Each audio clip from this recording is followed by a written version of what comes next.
Good morning, everyone. If I could have everyone's attention, we're going to begin. We just wanted to see if we had a little bit more time on our side to allow for more agencies to join us. Everyone's trickling in and settling in, so we apologize for the change in room. It doesn't look too bad in here. Hopefully the acoustics for the videotaping for streaming is going to be of quality. I wanted to just welcome everyone to May 13th, 2014, 9:30 a.m. Brooklyn Borough Hall Borough Service Cabinet meeting. As I await our Borough President Eric Adams to join us, I'd like to thank everyone for their cooperation and diligence on making sure that we're seeing many of the agenda from the document that was provided to us from all of you. I'd like to ask for roll call from our council, Andrew Canardis. Morning, everyone. We'll start with the community boards first. Community Board 1, Community Board 2, Community Board 3, Community Board 4, Community Board 5, Community Board 6, Community Board 7, Community Board 8, Community Board 9, Community Board 10, Community Board 11, Community Board 12, Community Board 13, Community Board 14, Community Board 15, Community Board 16, Community Board 17, Community Board 18. Okay, we'll move to the agencies. Administration for Children's Services, Department for the Aging, present.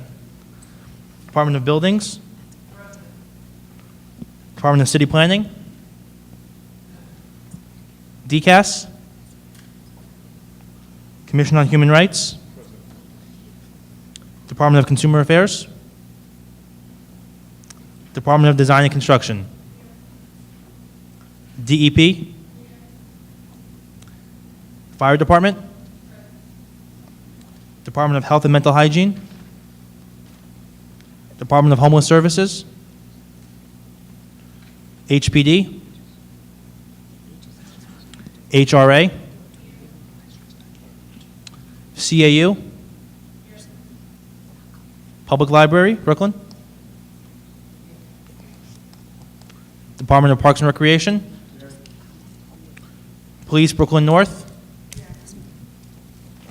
Police, Brooklyn South, Department of Probation, DOT,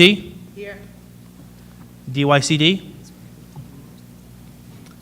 New York City Transit, Con Edison, Verizon, Department of Consumer Affairs, Department of Corrections, HUD, Department of Finance, Do It, National Grid, Department of Sanitation North, Department of Sanitation South, Small Business Services, U.S. Postal Service.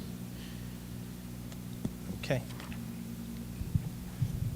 Well, thank you, Andrew, and thank you, Diane, and thank all of you for coming this morning. I heard too many non-presents as Andrew went down the line. I think it's imperative that the agencies are here, so I want to thank those agencies that are here. This is an opportunity for all of us to share information and to communicate, and I'm going to personally get on the phone and speak with those commissioners and tell them we would like to have them here and their representation here. I want to thank DEP, Department of Finance, and who else teamed up on, and HPD. We had a great tax lien seminar here, and many people were assisted and helped. It was an excellent event, and I think that's the type of cooperation that we would like to see in city government and particularly in local government. We also have about 100 cribs remaining. As you know, we did the Safe Sleep initiative where we gave out free cribs, and playpens to families in need. So if you have anyone that you believe is in need of a crib, please let us know. It was our goal to give out about 400 cribs. I think we gave out about 300 already. We try to keep these meetings as tight as possible. Andrew has done a great job, and the deputy has done a great job to do that. We are respectful of your time. We like to come in, and I believe we've been staying steady about an hour and a half and just really try to get the information out to you and try to be as informative as possible. Diana is putting together some future speakers and resource initiatives just to give you some real information that you could take on the ground and make sure that you can keep your community boards as up to date as possible. Lastly, we're going to do a series of initiatives here. You probably noticed an increase in communications through our office that we are really trying to get the information down to the community boards, because you're the greatest source of information out to your constituents. And so, that increase in the amount of calls you are receiving from us is that we're trying to really use the community board to get the information out there and let you know what we're doing here in Borough Hall, and not try to dictate on the ground in those areas where you are located, and allow you to tell us what's the best way to provide those services on the ground for your constituency. Yesterday in our executive board meeting, we're going to have a new format of how we appointing who our community board rep is. We're hammering that out now. Probably in the next week or so, probably by the time before you go on your break. I think you go on break in June or July? June? Okay, so we'll probably communicate down to the district managers later to let you know what is our reformat, what we're doing here in Borough Hall. I think in the final notices that your block parties, in block associations, we're looking to give, as was done previously under the previous administration, a grant for block parties, a small amount of money for the block parties, and the information is going to come from Ingrid Martin is coordinating that, and so you can reach out to her and she'll get the information to you as well. So again, I don't want to be disruptive of the meeting, but I just when you're in the building, I like to show my face and stop in and say hello. We're creating a space upstairs on the third floor. That's is going to be a space for Brooklyn leaders and heads of agencies and organizations. It's going to be a space if you have a meeting downtown that you could utilize the space. There will be a desk, a telephone. If you have a meeting in this area, instead of trying to find a location to meet, it's open to you to use it whenever you need to do so. And so we're just waiting for DCAS to allow us to remove all of the old furniture that's in there. We're going to put some new furniture up there. So anytime you're in the area and you have to meet and people don't want to come out to your particular location, you could utilize that space to meet a constituent or anyone else that you have to meet. So, this is your building, as I stated when we were first elected, and you should take full access to this building. It's a central location. All the transportation is here, and if need be, you should utilize it as much as possible. Okay? Is there any specific question anyone has of me? And if you're in the building, please stop in and say hello. I get lonely and I get tired of seeing these same two people all the time,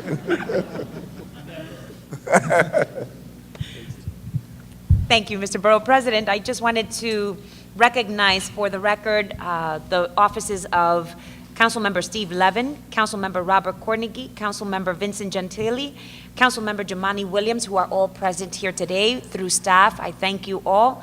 And for future announcements, I wanted to just welcome everyone to Borough Hall on May 15th, Thursday. We're going to have the Turkish Heritage Celebration from 6 to 9 p.m. All are welcomed, as well as on Saturday, May 17th, from 1 to 8 p.m., we will have a Asian Heritage Celebration at Borough Hall, and to include what is the Asian American and Pacific Islander Heritage Month. And we want everyone to just spread the word, and we hope that you're getting these invitations. By a show of hands, as far as the community boards, are you receiving them? Yes. Fantastic. So we just want to make sure that you are well aware of what we're doing here. There were other announcements. Obviously, the Borough President has already expressed what was the Safe Sleep initiative that we had here at Borough Hall to deal with sudden infant death syndrome, and making sure that we have an educational tool, video that he personally was able to have sponsored and taped, and just making sure that we are raising awareness, accompanied with what would be the gracious donation of cribs that were given out to single mothers, teenage mothers, mothers who are in need of such an opportunity. And so we have, as he has mentioned, 100 cribs left, and we welcome your input as to who in your particular communities would be of need. At this time, I'd like to remind everyone to check our website at www.brooklyn-usa.org for additional information on all events, receptions, and projects. Now I would like to invite the district managers to make any announcements of your own and share them with our group here this morning.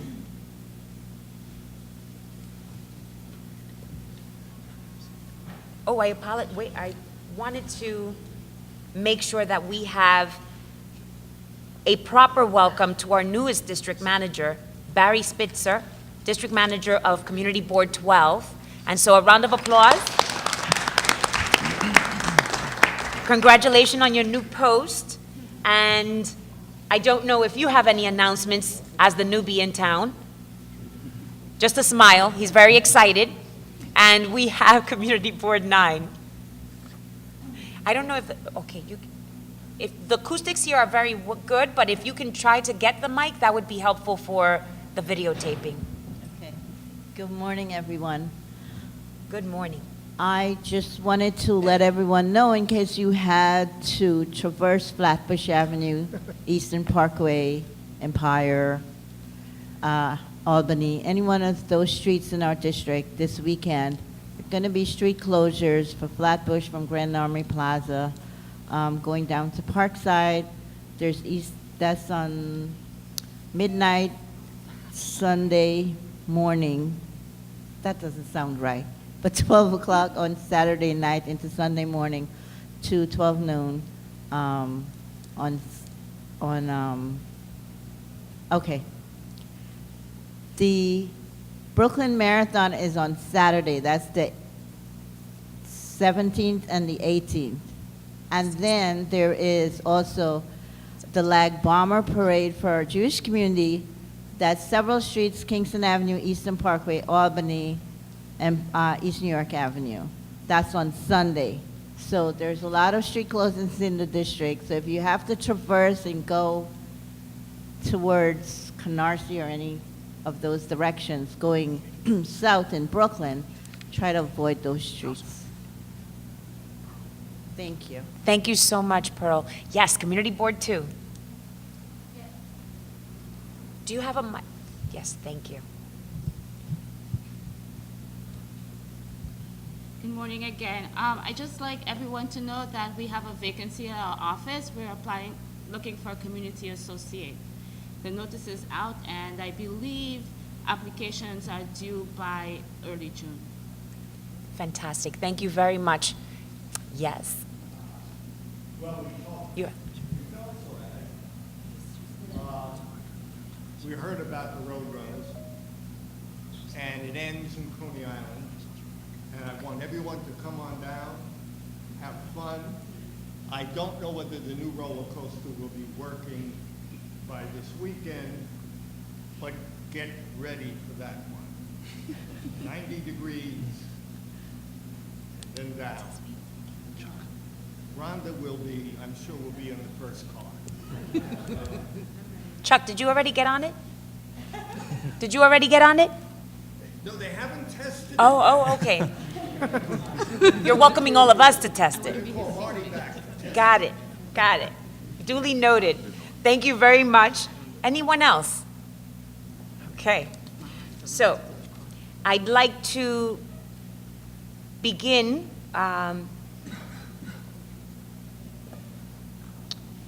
And I want to just share a quick note regarding last month's Borough Service Cabinet meeting. Following up on last month's meeting, the Borough President sent a letter to the new Commissioner of the Department of Environmental Protection, who's not really new, Emily Lloyd, regarding the notices that DEP is required to send to the community boards before they commence any sewer repair work. The Commissioner has acknowledged receipt of the letter and is currently waiting for a formal response for us to receive to share with you. And so they are working on assembling a team of individual staff members that will be responding, and it is under consideration and review as to the suggestions made by this body. And so I want to thank everyone for that dialogue and the pressing of a additional revision to the form that would go back to including a map, which gives much more specific dimensions, as far as I'm concerned, to accurately understand where the issues are. And so thank you very much for that. And so this is the type of progress that I want to see us working on with agencies. And I know that Commissioner Lloyd is going to personally be overseeing that specific request. Now let's move on to our agenda. Oh, I apologize. I want to make sure that those of you who came in after we did roll call, if you can just introduce yourselves. Yes. Thank you. Excellent. Thank you. And why are you all the way over there, Jeremy? Oh, boy. Join us at the head of the table. Come. All right. Last will be first, you see? Anyone else? Okay.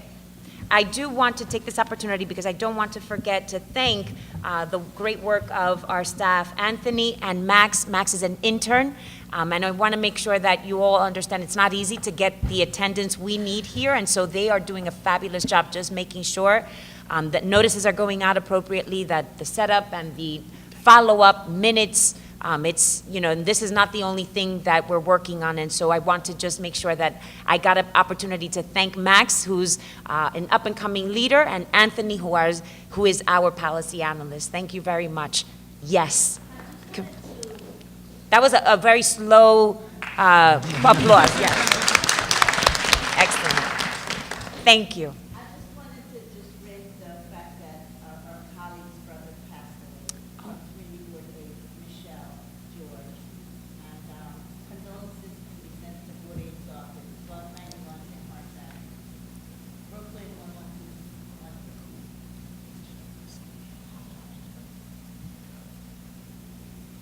I appreciate sharing that information. I'm just writing that down. Our deepest sympathies. And so thank you, Pearl, for giving us that. And we hope that Michelle's family is in good hands and getting through what would be a hard time for the family.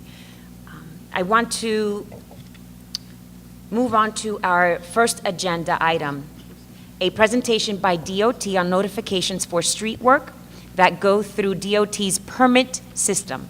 This presentation relates to concerns that were raised at the last several meetings by district managers about DOT's protocols for notifying community boards about planned work in each district. Deputy Commissioner Keith Bray is here to present, and you can certainly, is there going to be a presentation as well? Okay, so I'd like to just have everyone make sure that they follow the screen, and Keith, whenever you're ready, to be able to begin the presentation. Thank you, Deputy Borough President, for that. And just like to briefly introduce the people who are going to be speaking today. But before I get to that, we'd like to say that we did hear you loud and clear the last few meetings. And so we believe that we've come up with some, in fact, we know we've come up with something that we believe will address the issues that you came up with in the last few conversations. So I'm joined by Rhonda Messer from my office, that some of you, of course, should know, Cordell Schachter, who's head of IT and telecom for DOT, Abraham Verghese, that also works in his office, and John Martin, who's in permit management for DOT as well. So without further ado, I will turn it over. Good morning, everyone. I'm Cordell Schachter. I'm DOT's Chief Technology Officer. And over the last 3 years, we've been working on various improvements to the street excavation processing that we do here. Verghese and I will speak to the IT system that provides the infrastructure for John Martin's Office of Construction Management and Coordination, who actually oversee the work in the field along with DOT's inspectors. So what we've created, we feel, is a very robust system that probably wasn't anticipated when the charter requirements for notification were written. And we believe we've gone over and above, not just addressing the concerns that were raised at the last 2 cabinet meetings, but it's been a priority of our agency to improve our efficiency and our effectiveness and to minimize the impact of street excavations on residents, visitors, and businesses in New York City. So what we've created is an information management system that has a very important and robust public portal for everyone in the city to see what's going on their streets. Next slide, please. This website is live today. It's been live for a couple of months. Anyone can get to it at nycstreets.net. We don't have a strong enough internet signal in here to do a demonstration as we had hoped, but we're going to show you a couple of slides, and if you're able to look at this in your offices or homes after the meeting and you have any questions, please bring them to Keith or to Joe or Rhonda, and we'd be glad to address them. But we feel it's fairly straightforward. Basically, in any geography in the 5 boroughs, you can identify that area of the map and see which permits have been issued for street excavation work up to the minute. So there is no lag time between when DOT approves the permit and when that information is available to the public. You'll see an indication of the kind of work that's been approved, the location, and the span of time. John Martin from the Office of OCMC can speak to the timings, but basically each utility, which comprise the largest portion of people asking for permits to do work in the street, as well as some private contractors like plumbers, are given a span of time to do their work and coordinate that work with each other and with us. There's various periods, as you all know, like around the holiday period between, say, December and January, when there's an embargo on this kind of work and only emergency permits are let. So that's the most extreme example of the kind of coordination. But what we're hoping for, in addition to satisfying the various requirements we have for notification, but by making this information generally available, we're looking for the utilities and the contractors to really improve their coordination with each other and with us, so as I mentioned before, we reduce the impact on the streets. Next slide, please. So once you identify a particular geography, and I'm not sure if you all in the back especially can see, the approved permits appear as dots or lines on the map, depending on whether they're intersections, which will be dots, or lines, which will be stretches of street. From there, you can click on that area, or there's a tool by which with a mouse you can box in an area. That area could be your whole community board or a smaller neighborhood. And in addition to showing the information on the map, you'll see a table below that will identify all of the permits that have been issued, again, up to the minute for that geography. So the one thing that it's missing, and we're taking this as input from all of you to improve our system, it didn't have a way of sorting by community board. And we're going to address that over the next 90 days. so that anyone who is specifically interested in the permits from a community board will be able to click on that column and either see them in order or just sort and only see your community board's permits. And as often as you go there and refresh the screen, you'll see all of the permits that we've issued. We're not going to hold back. We're not going to wait for any kind of a delay to group these things to you. Next slide, please. Here's the example of where you can box in, if you can see the dotted line that's on the screen, within that geography, and the lines showing streets where permits have been issued. The box to the right has various search conditions you can put in by date or area. And on the bottom is the text information for that permit that's been issued. Next. A really cool feature is we've added Street View. So perhaps if you're outside your community board, you really don't remember what that corner looks like. With one click on the permit, you can see what that area looks like, and that's not a static image. That's actually linked to Google Street View. So with your mouse or trackpad, you can actually circle around that area, looking at that whole block, that whole intersection. It's something that our staff use and reduces travel time because we don't need to go to the site just to remind us of what the place looks like. And if that's helpful to you, it's something that's also there available to you. Because it's linked to Google Street View, as they improve the photographs or their navigation, it'll improve the experience for you as well, so hopefully you won't have out-of-date information. This next page shows an example of an email that we can create if needed, so that periodically you'll get an email, you'll get a notification as specified in the charter that there's permits that have been issued in your area. That link can be customized to provide that filter by community board, but you're going to get a lot of these because we do a lot of permits. Right now we issue about 300,000 citywide each year. So we'll take direction from you. We can customize this link, so when you get this email, you click on that blue line there, and it'll show that community board sort for your community board if that's helpful. For people who would rather not get it and just keep that website bookmarked in your browser, and you can go to it whenever you want. So we're flexible about that. And the next slide, I think, just shows an example of if you wanted to fill your screen with just the text information without the map. So you know where you're looking on. For your community board, you're very familiar with your geography. You're not going to have to stare at the map like someone who may live in one part of the city but work in another, and they're going to search for the permits that may be impacting their commute, for example, or if they want to drive in for a show or an event or something. So this may be the default view where you guys look at our website just to see what permits have been issued. It can be sorted so that the very latest permits are at the top of the list, so that you don't have to scroll through looking for the new information.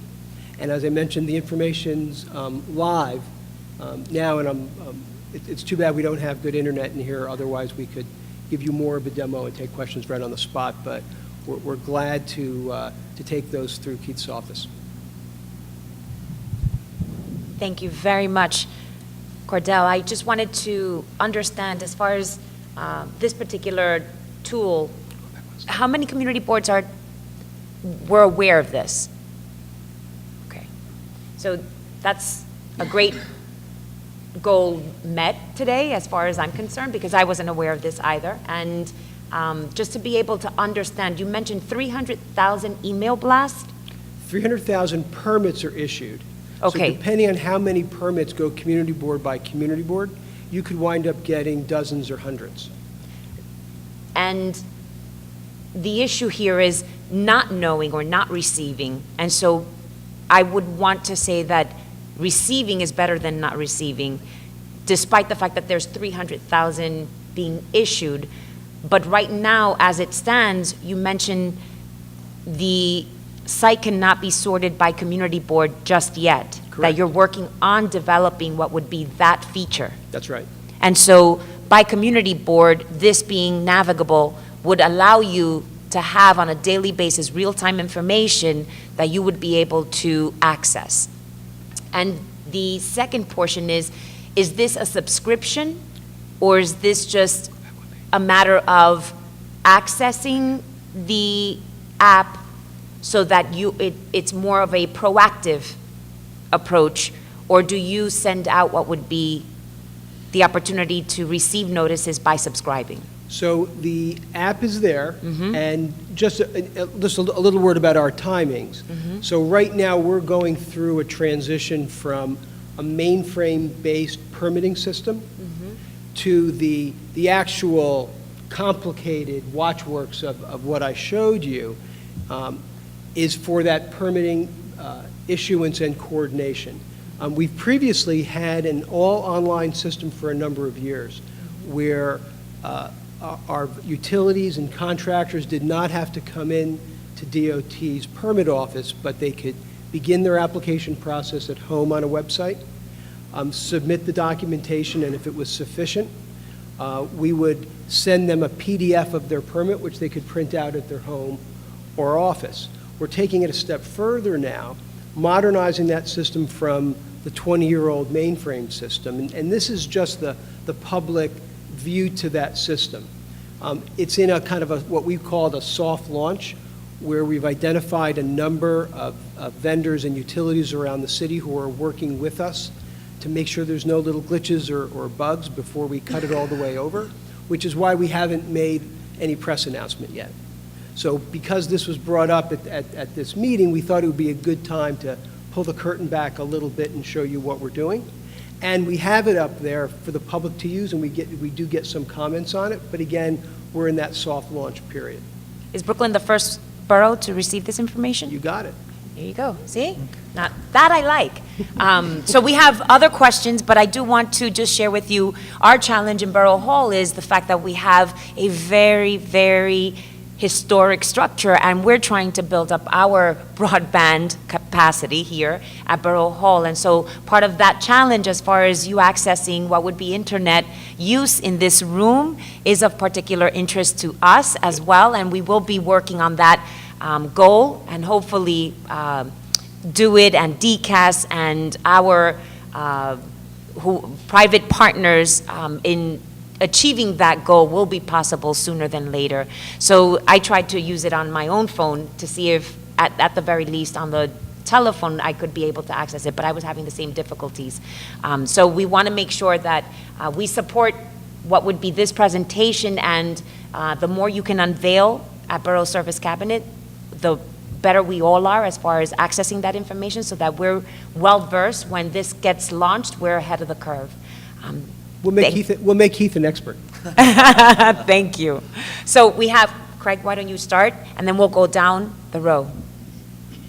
Thank you. And I want to thank Keith and Rhonda for bringing us the right people from DOT to talk to, because they know how important this issue's been to us.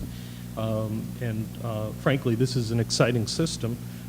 Thanks for sharing it with us in the soft launch phase. So my first question is, how long will we be able to feed you some comments back after we get back to our offices and start playing around with this? Because I think that, we'd all probably like to kick the tires on it when we get back home, and then maybe get you further feedback after today. At what point are you going to say, this is it and we're done receiving input on this phase of development? There really won't be a drop-dead date. DOT and the city have been very wise in making investments in its information systems, and we've been able to show very tangible improvements in the streets by the investments that are made, and we work very closely with John and his team. They're some of our best customers inside DOT. Probably a day doesn't go by where we don't spend hours with John. So that we're going to continue to improve this. So if anybody here, or even people who aren't in attendance, have ideas for us like the community board sort, we'll put them in as soon as we can. Great. So a couple of quick specific comments on what you just showed us. First of all, I love the email with the notification links, and I would point to a somewhat analogous situation that we have with the street activity permit system, the one that CECM maintains for the city. So my first question is your system compatible with theirs so that you can have some kind of internal check for conflicts on street usages? Some of the information is shared information. So on their street closure website, you see the same DOT permit information. Okay. So they should be in sync within a couple of minutes. Does that mean that we should start to see your information populated on the emails that we get from them now, which include street closures for film and media, park permits that are issued, and other types of street closures? Is it everything collapsing into one system? So at the website you're mentioning, the street closure website, DOT's permits are a portion of that. So their email now or I haven't seen their email, but their website, which I have seen, includes our permits. And when we checked it in the past, and we check it periodically, it's up to date. If we see some sort of an issue, we'll report it to Do It, who maintains that site on behalf of City Hall. So the site that we're showing you today is DOT exclusively. Okay, And it's street excavation exclusively. gotcha. So just that pie slice. Okay, and so I would also forward to you as an example of the type of email that I think has evolved over time. At first, they were sending us these notices at 7 o'clock every morning, letting us know the daily changes that have taken place in their permitting system. Now, in addition to getting that, we're getting on a real-time basis the individual notices for permits that are issued for film shoots in particular, so that we're being flagged on that. I would suggest that you might want to look at the daily emails that we receive from them, because it contains the list of all of the new items and pending items for our district with links for each one of these specific actions themselves. I can see, instead of getting 40 emails from you a day, getting one email with all 40 listed in one with links to each one that are specific to the community board. It's a much easier format for us to work in so that we don't become inundated and start swimming in emails, and then something is going to get lost in the shuffle because of just the sheer volume that we're receiving. So that's a good example that I would point to that you might want to consider in communicating that stuff outwardly to us. If you share that with Keith, he'll send that along to us. Okay. And I was wondering also, if I were to use the system now, would I be able to tell, is there contact information for the permit holders themselves?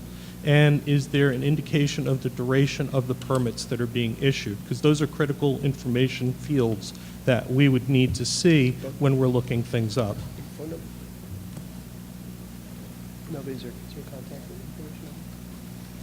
For I mean, sure. right now, all I could see from that, from across the room, is it looks like it's just simply the locations of each of the permits. I don't know, maybe you can just sort of walk through Yeah, we're what fields will we be able to see when we go on? So we're going to look to see if we have a PDF of the permit view. So we were just showing a table view showing the number of permits. You absolutely see the duration, when they're allowed to work. I'm not sure, we're gonna look right now to see if you actually have a phone number there. Okay, that would be helpful. Even if it's not something that you make publicly available, maybe it's something you can include in the emails to us. Okay, so I don't know if you can see it, you see the name of the organization to which the permit's been issued. You don't see individual contact information. So if you would have a contact at National Grid, for example, and you saw the permit was issued to National Grid, then you would call them in that number. It might work well for those permit holders that are taking out mass permits like the utilities, but for individual contractors and plumbers and other people that are taking out permits, we obviously would need a contact. So it might be something to consider further, how we can get the specific contacts for each permit. All right, thanks for that information. And one thing I should mention, and I talked to our lawyers yesterday, on these permits, you'll see the name Keyspan lives on. And it's more involved with some of the mechanics of the contracts of the franchise that we just can't change it just because they're now known as National Grid. So we know about the issue, our lawyers are working on it with them, and this right now is the best we can do. Thank you very much. Next. Hi, Sean Campbell from CB14. Hi. Craig covered most of my questions and you answered them, except the email is the notification. And that's going to be sent out upon approval of the permit, is that correct? No. So what we anticipate is finding what the right frequency is. We could, if you're an active community board or a community board that's active from a utility perspective, you could wind up getting hundreds. And all it's going to bring you is to the same website. So, and because the information changes so often and because our system posts the information up to the minute, almost as soon as that email goes out, if we were to list what's there, it's obsolete. So if you want either a reminder or a quick link to hit the site with just your community board's information, we'll get that to you. But that link won't change on a day-by-day basis. We're going to check to see if there's some useful information we can put in kind of a summary fashion as was suggested. Yeah, the complication is we're doing it for every community board and every borough president. So there's a lot of customization there that needs to be done one by one. So we really want to find the solution that's best for all. And so the first thing we wanted to do, and we're doing today, is making all the information available to you. And go ahead one slide, please. So this is the slide where you can mouse over your geography and bring up every permit today. Yeah. Oh, next one. Oh. So we're actually zooming in, drawing a box. And then you'll see all the permits that have been issued within that box. So if you kept your geography in that map view right now, it would be the same as that link. And in that table below, which you can then drag up to see the permits, you can click on the, we'll let us think here, Marcus. You can see the table below. You can make the table big or small depending on how much of the map you want to look at or how many results were returned. And then by clicking on the either the dot or the line in the map, you can get instant results on the permit and scroll through right from the map. Okay, I'm also trying to get a sense, though, of the timing between notification and work beginning. Will that vary depending on the application? Well, so we have hundreds of thousands of permits being approved, so literally thousands a day. So the notifications are happening all the time throughout the workday. So anytime you go to that website and refresh the browser, you're going to see up to the minute what's just been approved. And the approval is X number of days before they're allowed to start work, or it depends on the permit? It depends on the permit and the urgency of the work. Okay, thank you. Thanks for the information, thanks for the Sure. tool. Thank you, Sean.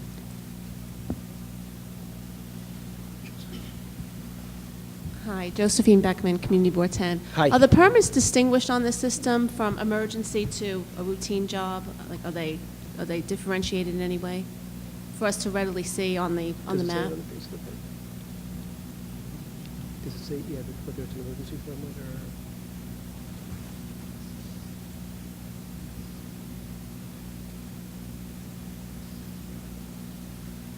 or? It says the permit type. I'm not sure if it'll say the word emergency or not. Okay, so it will. Okay, so sometime in the summer, we'll be making that delineation of emergency versus standard work. And those will be in real time, the emergency permits? Yeah. The idea of this system is as soon as it's approved, it appears here. We're not holding anything back. There's no other process. It's not waiting on regular mail, people to be in the office, that sort of thing. And just so you know, that may be a little more cryptic information to begin with, because if it's an emergency, they call in for a number. They have to follow up within 48 hours, though, with a regular permit. Then you'll get even more information. But we don't hold it back. We take it at face value. There are other units that will try to verify the emergency. But, so it's not going to be the same exact look as a regular permit, but there'll be some information on it.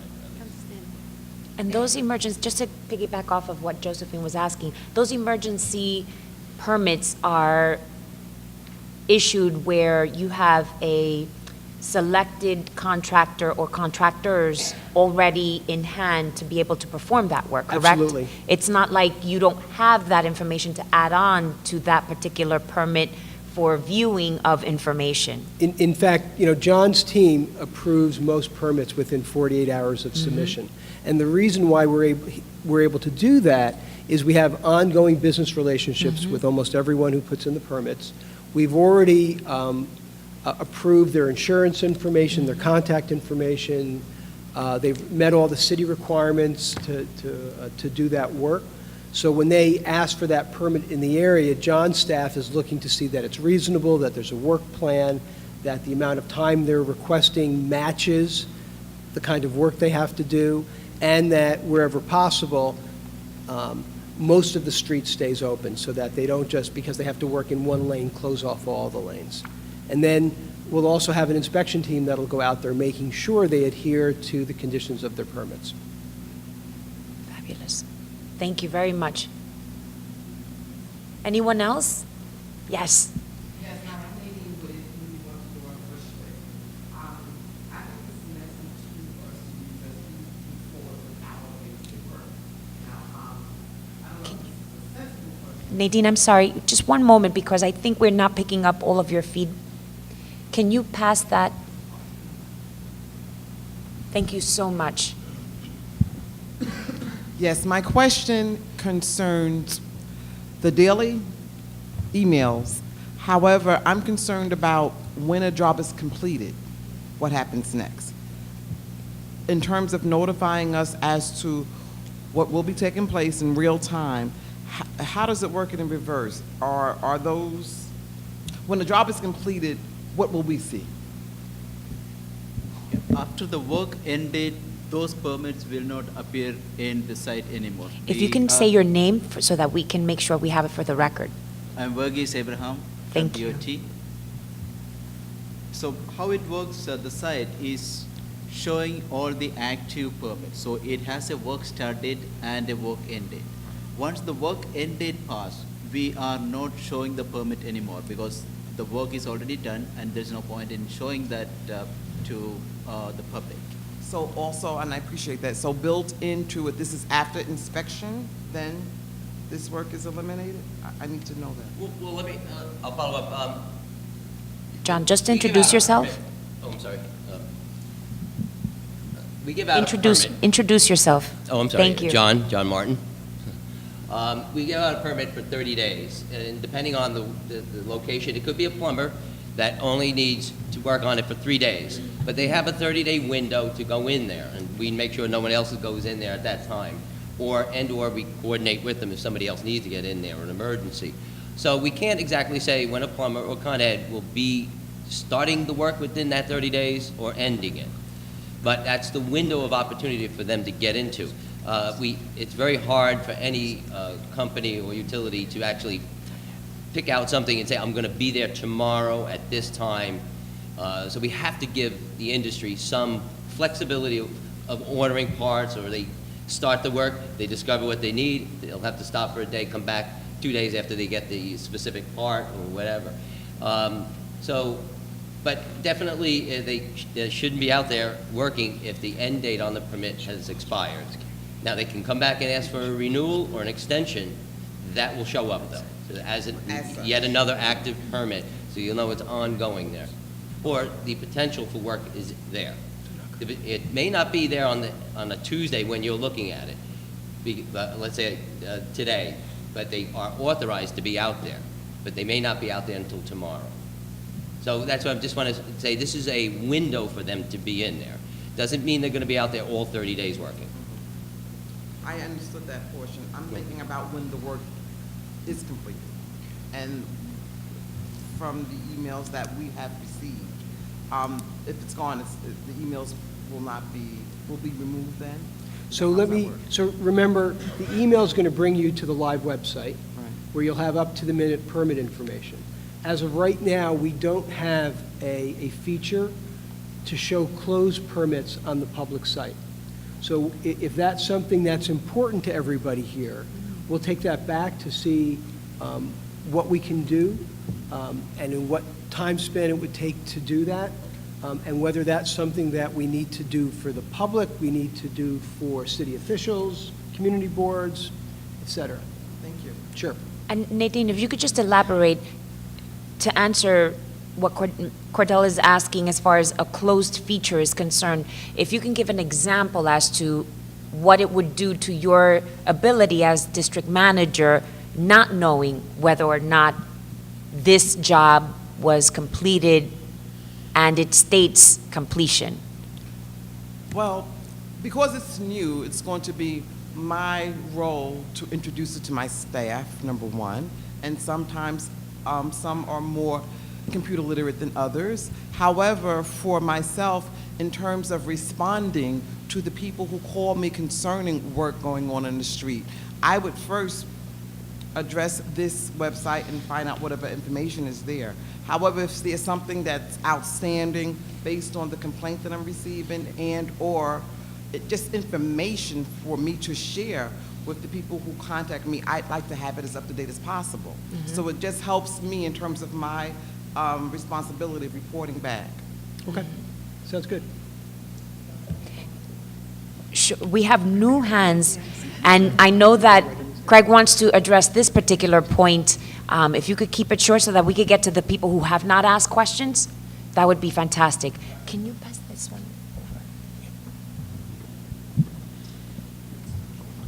So just to stick to Nadine's point before we leave it, because I think it's an essential one, it would be really useful if we had an exportability feature so that we can research histories of permits that are issued, because once the work is done and once there's no evidence of any work being done in the street, often there is maybe a week, maybe a month, maybe even a year later, some kind of a future issue that arises out of past work that's been done. So it would be really useful for us to know who was out there, who did the work, who was responsible for it, so that we can start to address it by way of follow-up down the line.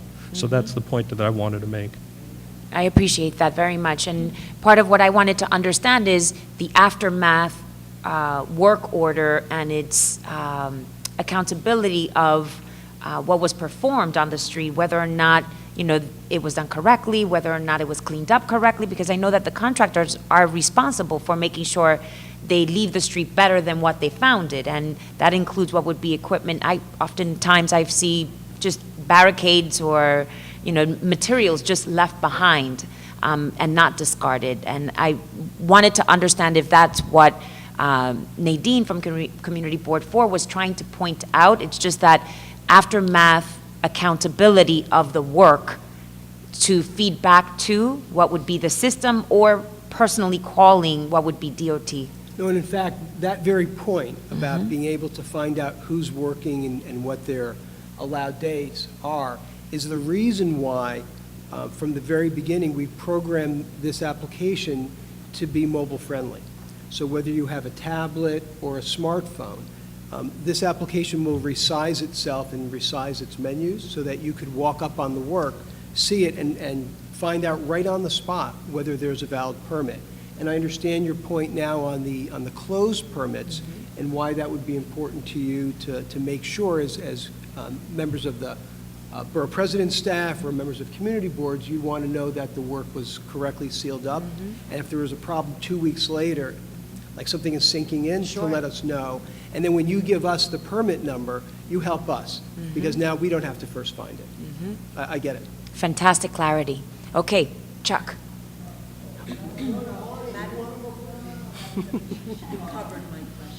Oh, good. Chuck, I'm sorry. I just want to make sure that we're capturing what you're saying for the video feed. Thank you.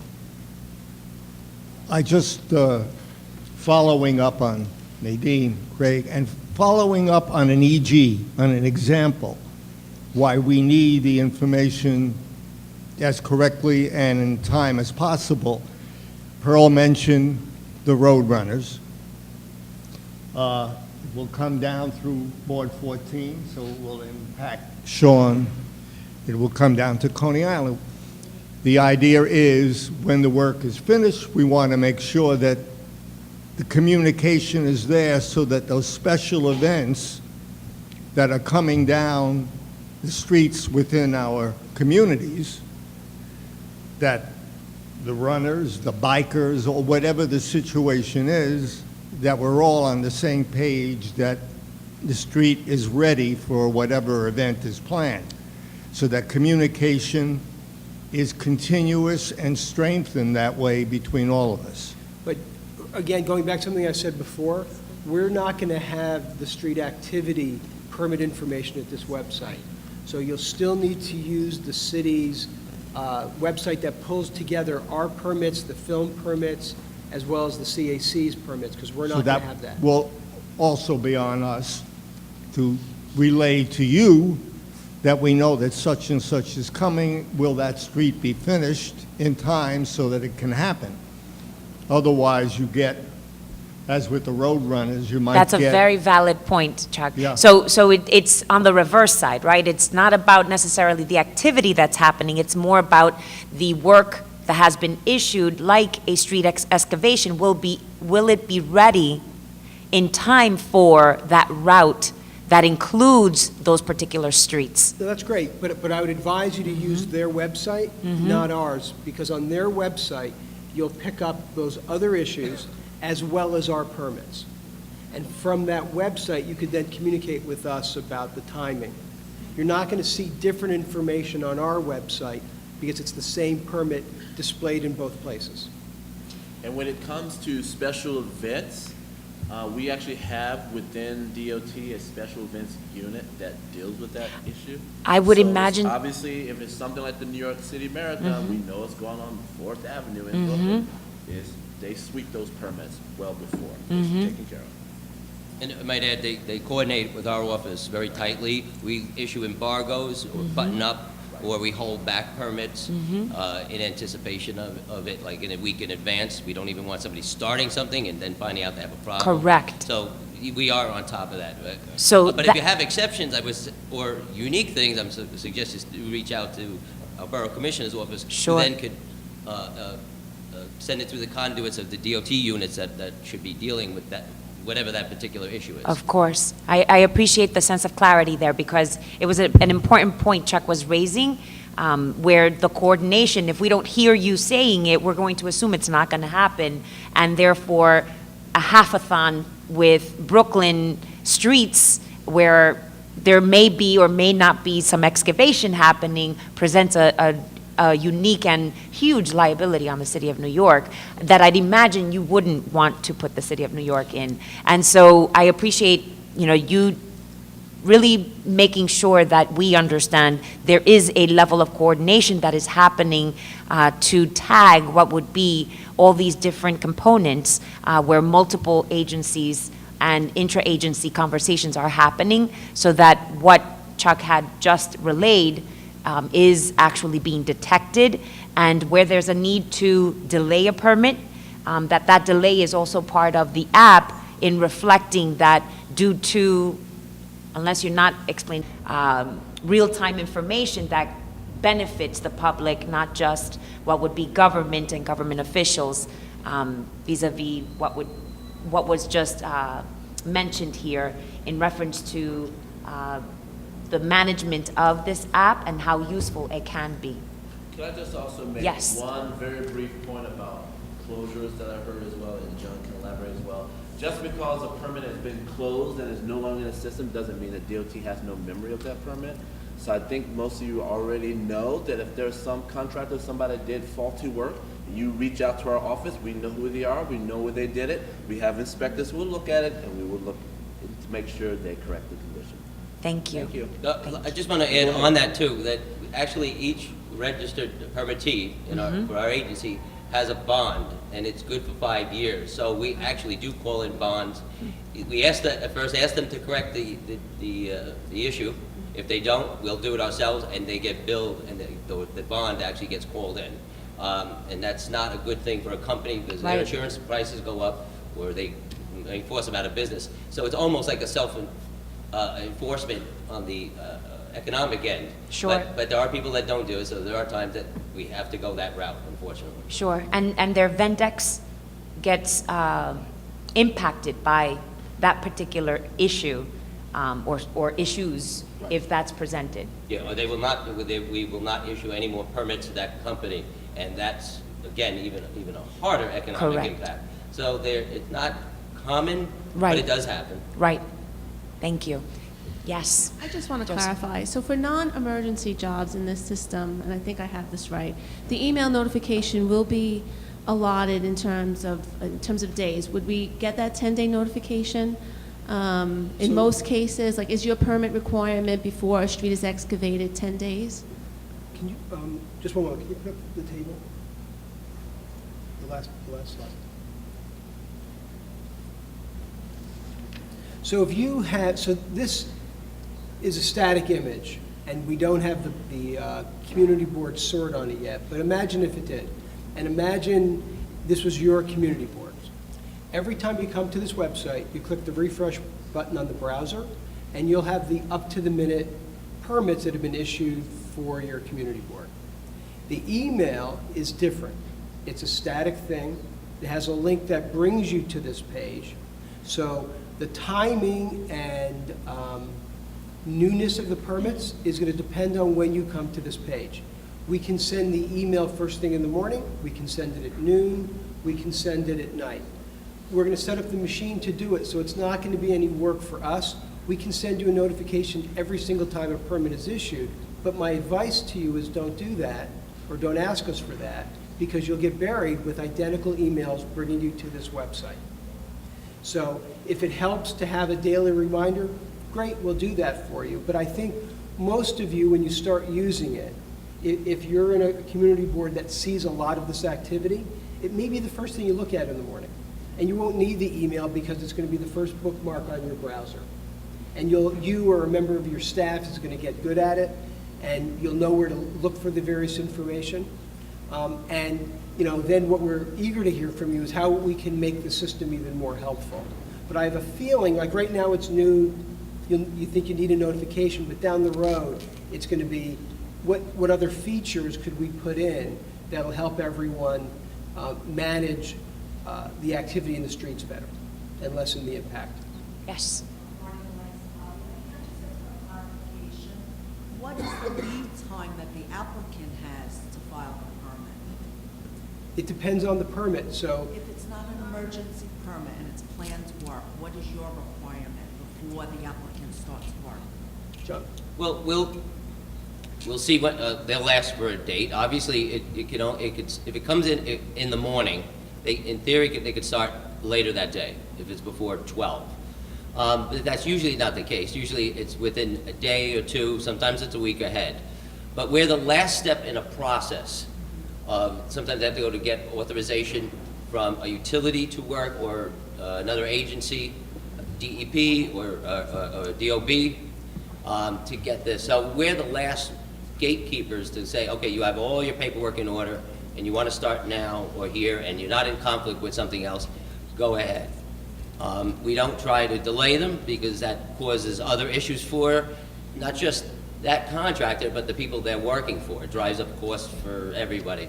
So if it's, the street is available, it's manageable, we will approve it for the next day, if that's what their request is for. Sometimes they're also working on tight schedules, for one reason or another, whether it's their schedule or the property owner's schedule. So we try to be as flexible as possible. Thank you. I just have one more question. How, when you do final restoration, if there is, for example, substandard work done, and it's done by a city agency, how do you get that other agency to come back and complete those cuts so that it's acceptable?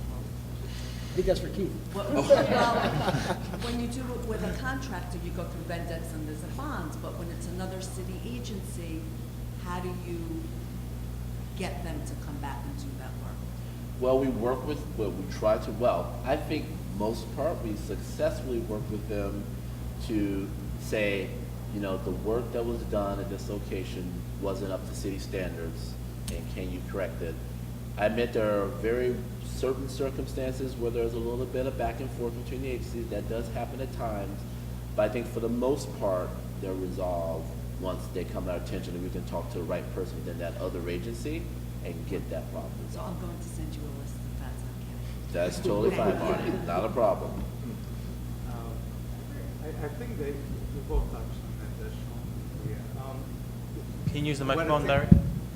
What I think is bothering a lot of us is that the information goes onto the website, the permit is approved already, it's done. When we see it, it's a done deal, and we may have some concerns about those permits before they're issued. I know we don't have input yet, I mean, that has to be worked on at the legislative level, but like, I'll give you for instance, we had in my district, a utility company was doing work and they were closing the street every Friday for the entire day, and whoever knows Borough Park knows that Friday afternoon, the middle of Borough Park, it's a disaster, and they were closing the streets on Fridays, and the entire district was in gridlock. So basically, I think what you guys were touching on is there a way for us to get notified when somebody applied for a permit before it gets approved? I think the purpose of this meeting was, from what I understand, was notification process. When we're talking about, let's see what permit's been approved, and that's a little bit of a it's different notification. conversation. That's not notification. So it's a little bit of a different issue. What I will say is that in issues that you're talking about, if there is a problem, like for certain days or certain holidays or something like that, you can definitely bring it to our attention. We will work with the contractor to say, work with the community to be flexible. That's something we have done in the past, and we'll obviously. But be right happy now, to it's do it in the after future. the permit was issued. Right. But I may add, our project managers are localized, so to speak, so they're very familiar with areas. So I suggest to use this tool to identify the contractor or utility company, call us, we'll double check and make sure the stipulations they're following them. A lot of the issues you have out there are not necessarily the work that was authorized. Like just yesterday afternoon or evening on Union Avenue, I'm approaching Metropolitan Avenue, I hit a lot of traffic, I'm like, oh boy, it's rush hour. I found out, no, it's a contractor working there. And I know you're not supposed to be working at rush hour on Union Avenue, closing the northbound direction entirely. So again, that would be something, if you call immediately to DOT, they'll be able to send a hiker inspector out, hopefully catch them. If not, if it's a problematic location, dollar for donuts, they may do it again until they get caught, and they'll be fined several $1,000s. So that's a way to address that. Again, we're pretty savvy with areas at knowing what's going on, and there are stipulations in these rules, in these permits. So I bet you a lot of times it might be a mistake I'll be generous, a mistake on the contractor's part of working outside the limits of what they're supposed to be doing. Well, I got two issues that have recently happened that probably could enhance what you already have. The first one, in terms of having the contact information on the contractor, we had an issue where kids were taking state tests and they were doing pile driving. So it was actually disturbing them. So for me to call DOT to go that whole route, it would have never happened. I fortunately knew the contractor, was able to call a contractor, and what they did was they halted their pile driving while the kids were taking the test that day.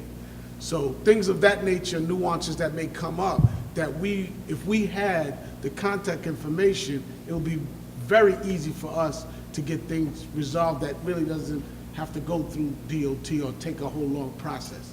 Two, the other issue I would like to know if this would give us is the work area. Example, I had a contractor who was out there who eliminated parking all over the place, put materials all over the place, and he didn't have a permit for that. But I couldn't find that out.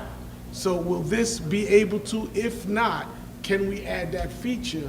So if they're able to take 2 blocks of parking north and south, I know that. So then when I go out there, if they are taking more than they're supposed to, then we can rectify that very quickly. So Leroy, to your first question, and then they'll answer the second one. That was actually repaving work. It wasn't actually a contract. It was contract work that was repaving on 6th Street you're talking about? No. No, it's not John Jay.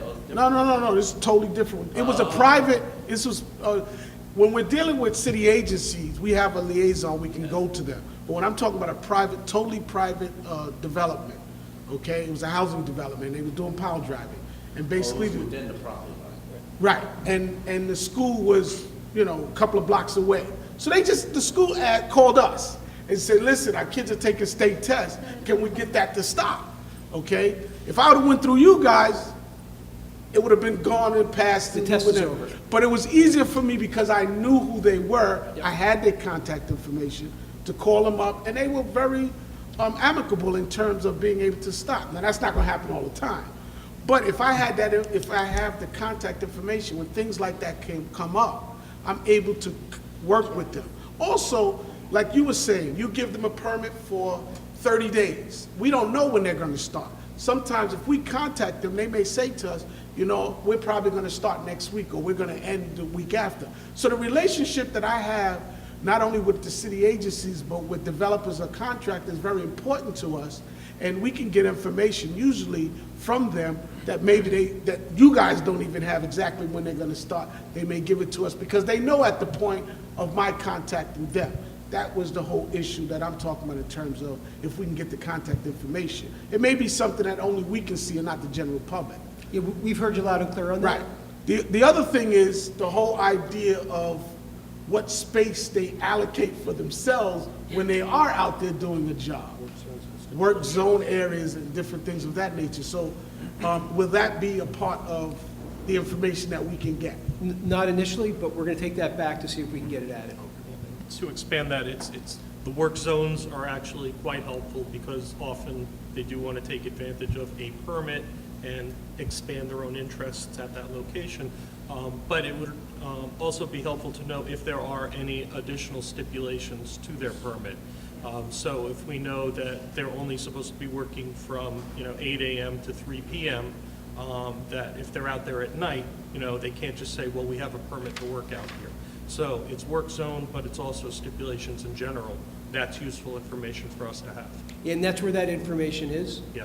So that's exactly what the question that we're going to take back is. Thank you. And one last question. I guess that it was kind of merged in, but I'm going to give my nod to Sean. Are you sure? I'm a little off topic if you want to go. All right, I just want to know, generally speaking, what's the timeline that you guys issue out there? I know oftentimes we've got plans that may be going to earlier and going on to later. Generally speaking, from what time in the morning to the last time in the evening? That's an increment that you guys issue. What is the timeline, the work hours? You mean when the contractor or utility could be? Or could legally begin work? It does depend. It depends on the location. Let's say you have Ocean Parkway, for example. In the AM, the northbound would probably not be able to you wouldn't be able to close any lanes until 10 a.m. Southbound, you may be able to close them a little earlier. The reverse happens in the evening. But that's generally rush hours we avoid. Heavy full closures, if that's what you're asking, usually would happen at night, unless there's noise involved. Then we have to work out some hours during the middle of the day. That's the best balance of still moving traffic and getting the work done, as long as there's some kind of mitigation or detour implemented. So, but generally, say the hours are usually midday. We avoid rush hours. And extensive closures usually at night or overnight. Is that what you were asking? I'm sorry, I couldn't, my hearing isn't that good, I'm sorry. I'm sorry, I'm speaking about maybe within a residential district where a permit has been issued to do whatever work. And I'm not really speaking of major arteries. I'm just speaking of, within the commercial, residential area. Is there a specific start time? I think you answered that no, or in time. Now, to me, your response dealt more with the major arteries. I'm looking at within residential districts where there aren't any major arteries. Generally, start time could be anywhere from 7 to 8 a.m. Obviously, there's noise stipulations in there that are regulated by, or coordinated with DEP regulations.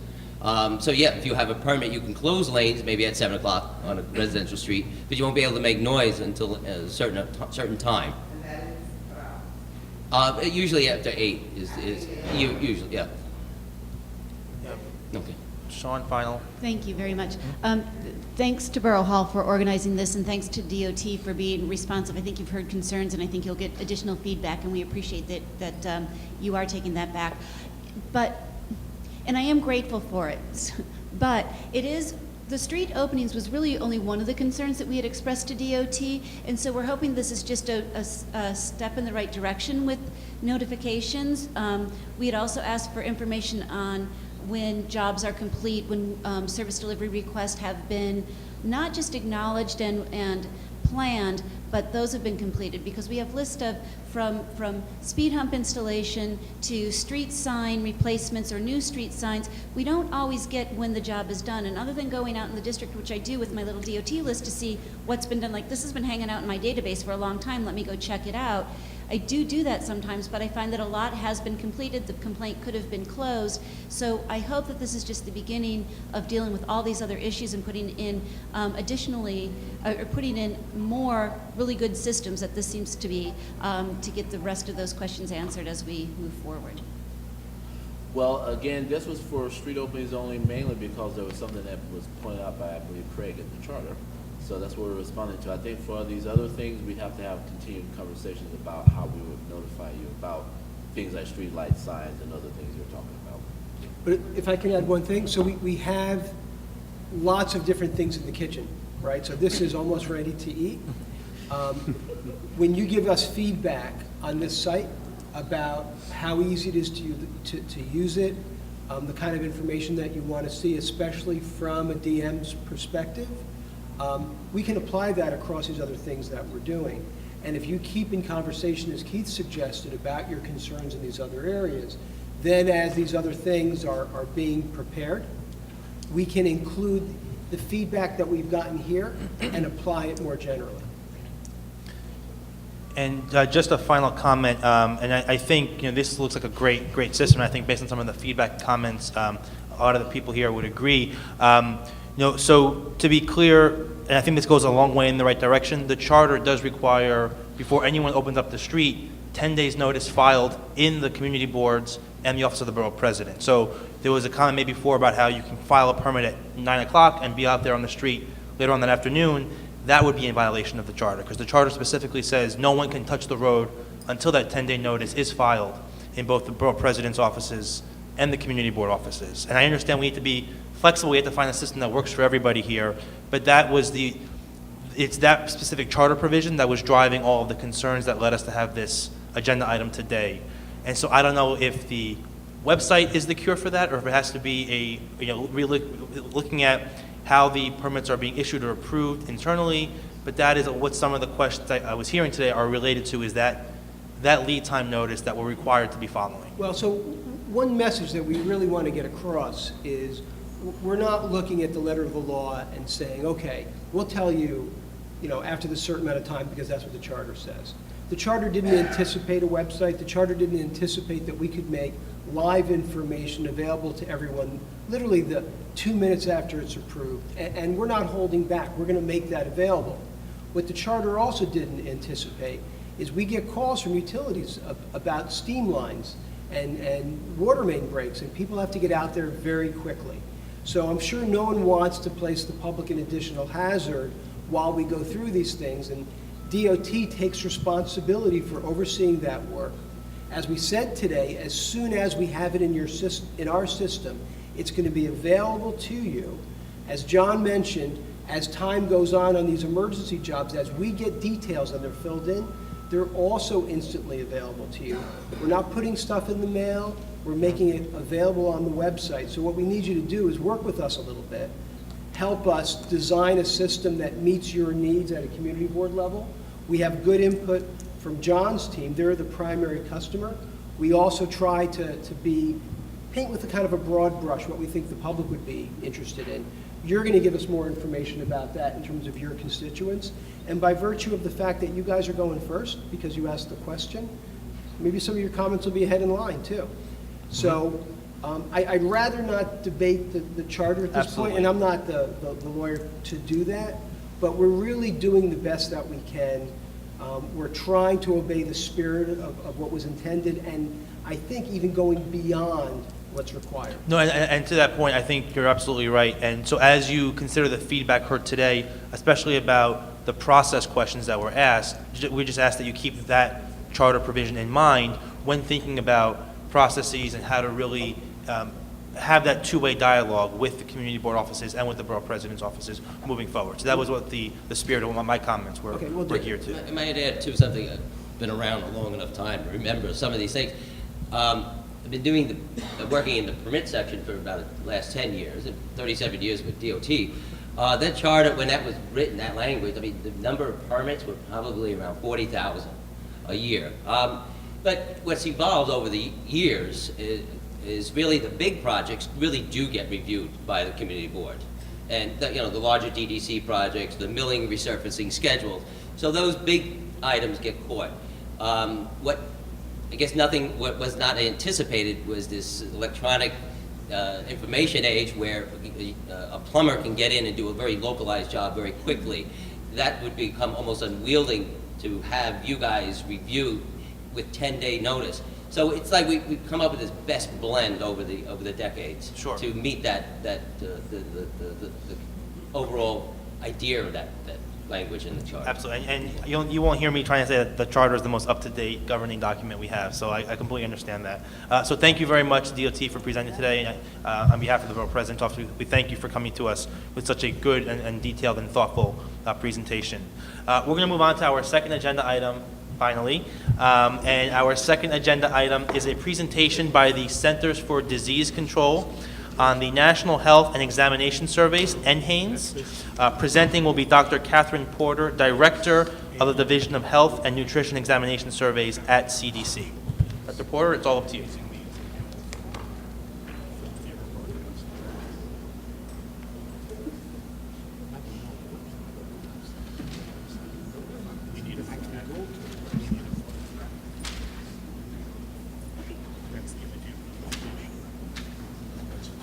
Good morning. And can you hear me okay? Is this on? Yeah. Okay, great.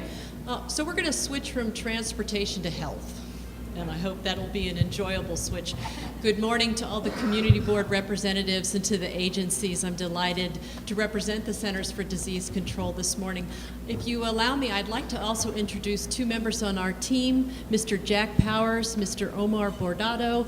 They're part of our advanced arrangements team, and I'm going to be telling you about the National Health and Nutrition Examination Survey, I guess once our system reboots, but I'm going to go ahead and get started. The real purpose of the survey is to assess the health and nutritional status of children and adults living in the United States. And there are many ways to do this. At CDC, we have multiple surveys, telephone surveys, interview surveys, but we do direct physical measures. We do health examinations, and so it's a real objective way to collect health data. So our survey has a very long history. We've been in the field for over 50 years. We've examined over 170,000 people across the country, including Brooklyn. We've been here before and been very successful thanks to the community that's helped us be successful. And there have been over 3,000 scientific papers and reports in peer-reviewed medical journals. So it's been a true success, and I would say a national treasure to be able to conduct this survey. You probably have already heard about NHANES if you read the newspaper or follow health in the news. Recently, we had one of our publications really get a lot of media coverage with respect to the number of people in the United States that have diabetes. It's now 1 in 10. It's unbelievable, and among seniors, it's even higher. About 25% of our seniors, 65 and older, have diabetes. So we really are monitoring emerging public health trends and also tracking public health successes, and I'll be sharing them with you momentarily.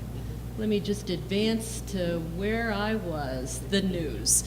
So if you do follow the news, there may be something else that you know, and that is New York City has done their own or your own health survey. They did a health and nutrition examination survey. Actually, this is their second, but they have been conducting a survey that started last year in August and was supposed to wrap up in February. It may be still trickling to a close.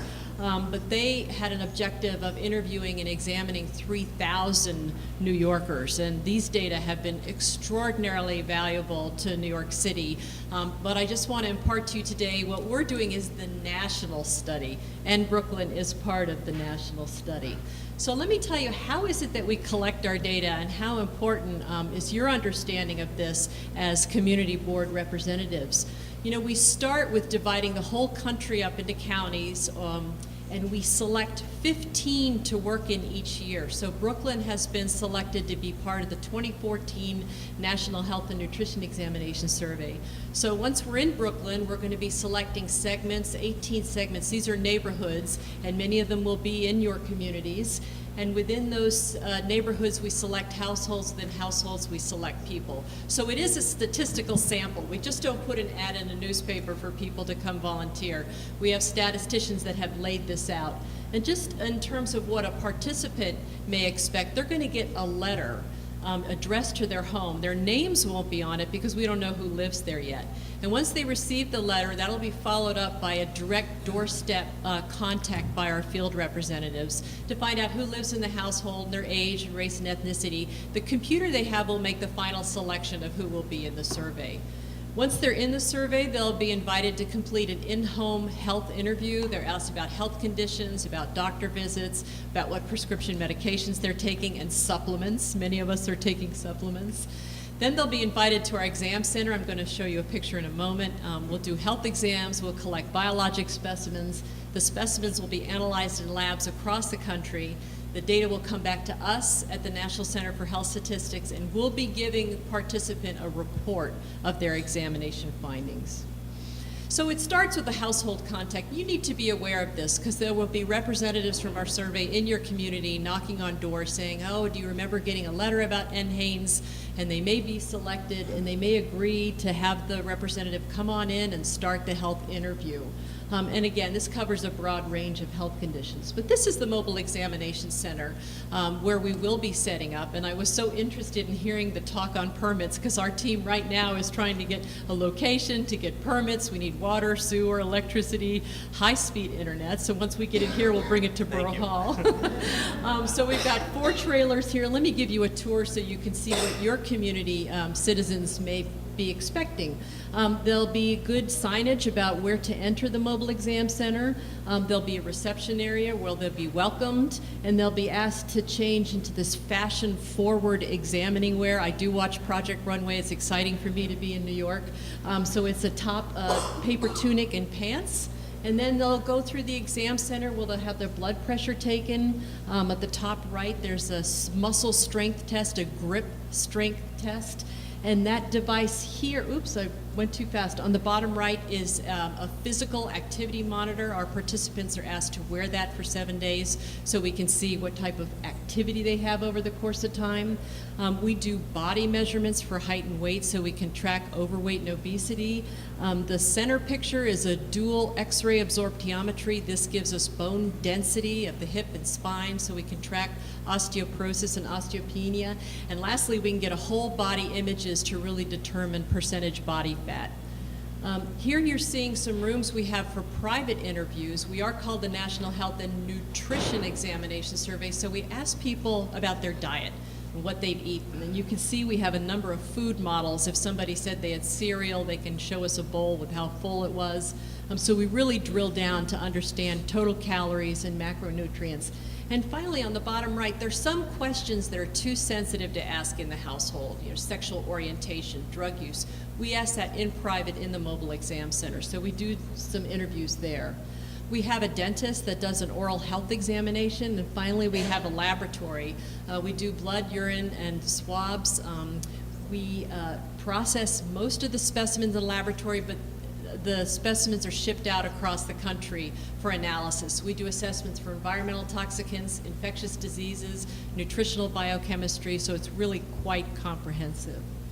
So how do we do? We last year interviewed, of all the people we approached, we interviewed 72% and we interviewed and examined 70%. It's going to be tough to get those kinds of numbers in Brooklyn. People are busy, people are working 2 jobs, but we're going to try really hard to get it up there. What do participants get out of this? Well, we know it's their time. The exam itself is 3.5 hours. We know it's a big burden. So we want to say thank you. We do a cash thank you of $125 for each participant. We pay for their transportation if they like, the taxi, mileage, the subway fare. If a parent brings a child who's selected, but the parent is not, they'll be paid $20 just for their time bringing their kid. And there are also additional compensation for other components after the exam. So let me now impart to you really why this is important. I've just got 2 examples. I'd love to go on and on because this is my favorite part. But let's start with environmental health. I mentioned this survey's been going on for over 50 years, so we can really look at trends over time. What I'm showing you here are blood lead levels for kids, for 1 to 5-year-olds. And you may not be able to see this slide so closely, but on the far right, we're starting in 1976. And the average blood lead level of kids 1 to 5 years old was dangerous. It was over just about 16 micrograms per deciliter. In medical school, they teach us anything over 10 is dangerous. So we got the lead out of gasoline, we got lead out of paint, there were lots of programs, and this has been a true public health success to see these levels decline. And it's the whole reveal of the survey of how important it is to show how we can monitor the health of kids. I also want to mention, if you have children and your pediatrician used pediatric growth charts just to assess how your child is doing in terms of growth by their age, we have developed these growth charts because we do examine a representative sample of kids, and we have so many, we've been able to kind of estimate what is normal as a kid courses through their childhood. Obesity, you all have to brace yourself for this data. If we look at data currently compared with 50 years ago, the average man is 30 pounds heavier than he was in the 1960s, and the average 11-year-old boy is 19 pounds heavier. So we have used this survey to show the trends in the United States and the value that it has for public health programs and to have interventions for this. Right now, 17% of children and teens are obese and 35% of adults 20 and older.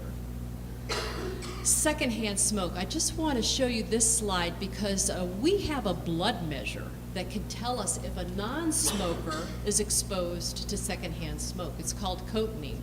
So we can use our survey to really see how many non-smokers in the United States are being exposed to smoke. And I also want to show you a graph that's trends over time. And in the far right, we're looking at the late 1980s, and 88% of non-smokers were exposed to secondhand smoke. And we know that we've gotten public health action to decrease smoking in restaurants and bars and decreasing the exposure, and that trend of secondhand smoke exposure has gone down over time. The yellow line is the number of laws that actually prohibit smoking in public places. So the more recent data has shown that that secondhand smoke prevalence has been cut by half. Again, a great public health success. The reason I wanted to highlight this slide nationally is because the New York City Haines that they did in 2004 showed one thing very different than the national study, and that is New Yorker non-smokers actually have higher levels of cotinine, more exposure to secondhand smoke than the nation as a whole. So that's something that your Department of Health and Mental Hygiene is working on to really reduce smoking prevalence in New York City. All right, so I just also want to mention everything we collect is kept confidential.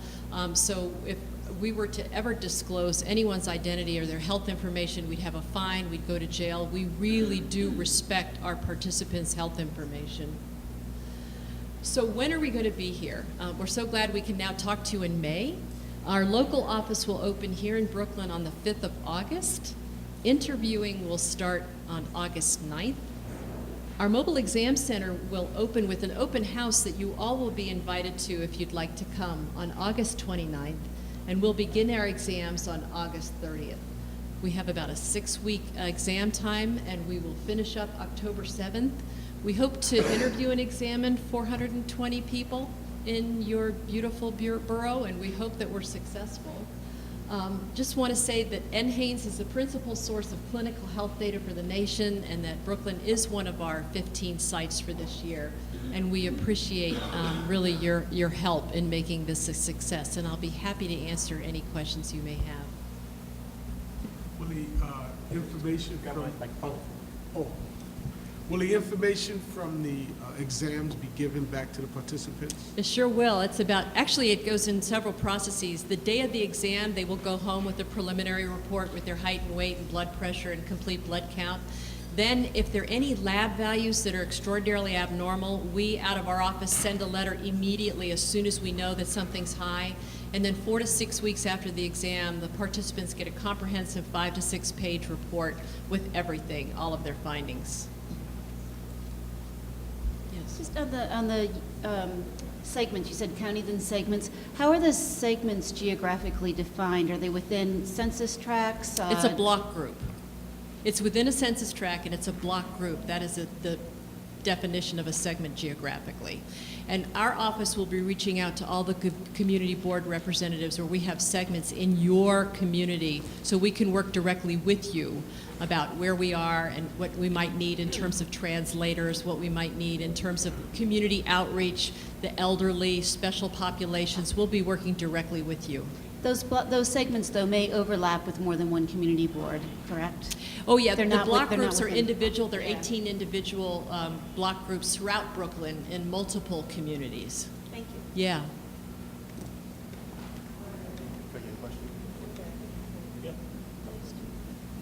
So at the end of the process, will we have access to your report, the Brooklyn data that you generate from this?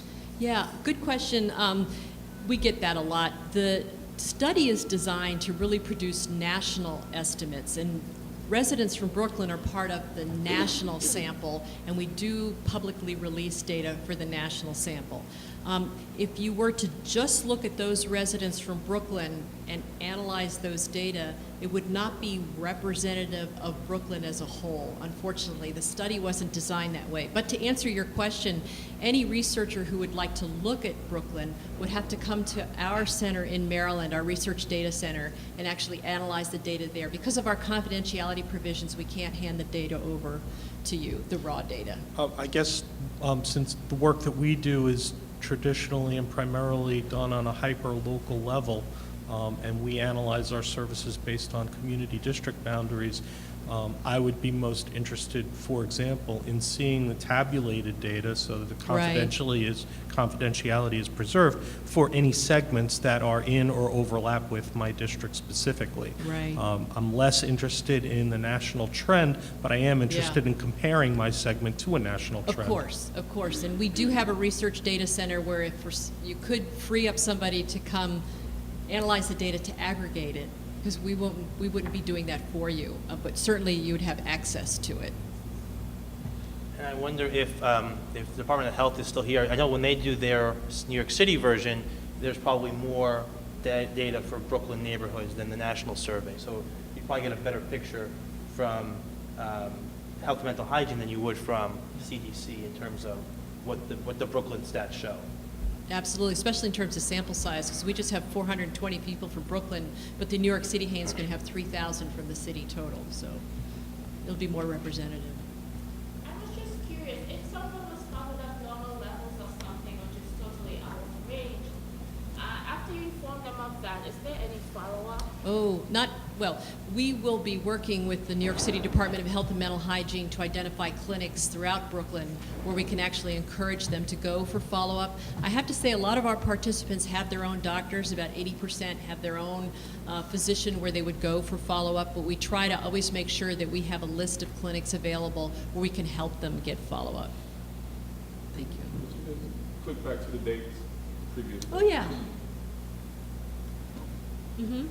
So we're very fortunate to be able to speak to you today in May, because everything in New York City takes time to kind of get the communication to the right people. So as I said, it's nice to have this introduction, and we can tell you about the fact that we're coming, and then we will follow up with the community board representatives individually if we have a segment in your area, so we can work with you so that we can be successful in obtaining cooperation from your residents. And do you have a location already selected for where the examination vans will be, or? We think we know where we are. Is that final? Do you want to just share? The actual Yeah.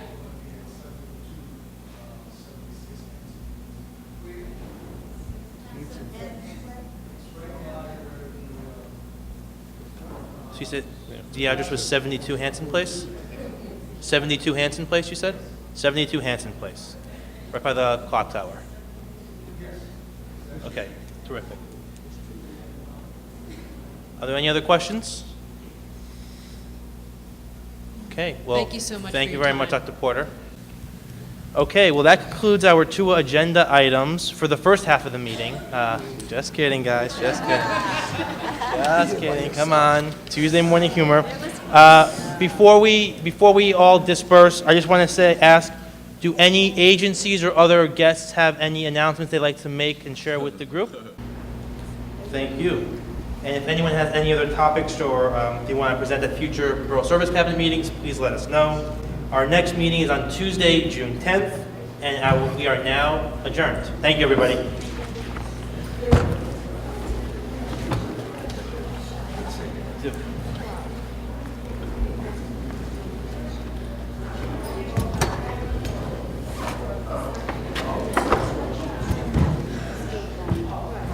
I did Dan yesterday to get back to the Fourth Avenue thing, like mine.